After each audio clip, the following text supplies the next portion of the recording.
Ay, so sa part na to, sobrang napakaganda ng place. Ano siya, rocky, rocky, rocky road, rocky place. So, ayan, sabi ko ba niya, sobrang napakaganda.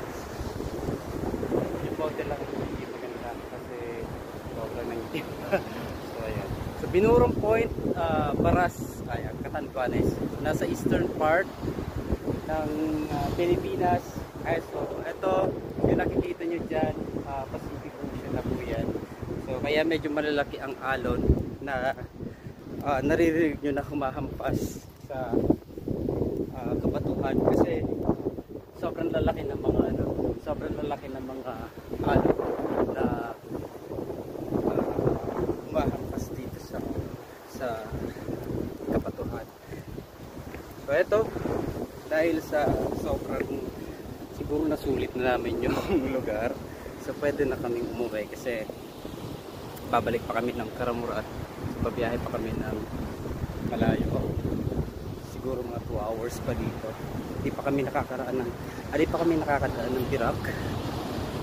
So actually may dadaan kami na ng Gigmoto, nga lang mali yung daan namin kasi in case na tumaan kami dun sa mga sa part ng ng dagat, so doon kami napadaan sa gitna ng Catanduanes, so sa Biga.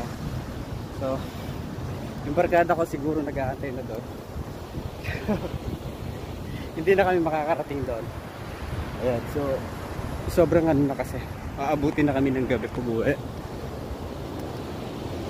So ayan, sobrang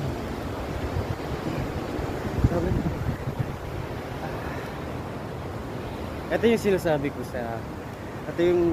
ko minsan na sabi ko, once na hindi ka or stress ka sa trabaho, so pwede ka magliwaliw or pumunta kahit saan na magagandang lugar. So ito, first time ko lang din pumunta rito, so sulit kasi nandito naman yung mga kapag-anak ko.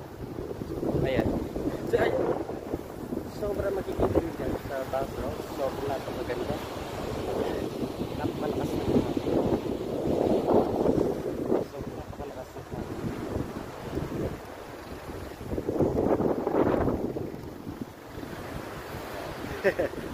Nahilo ako.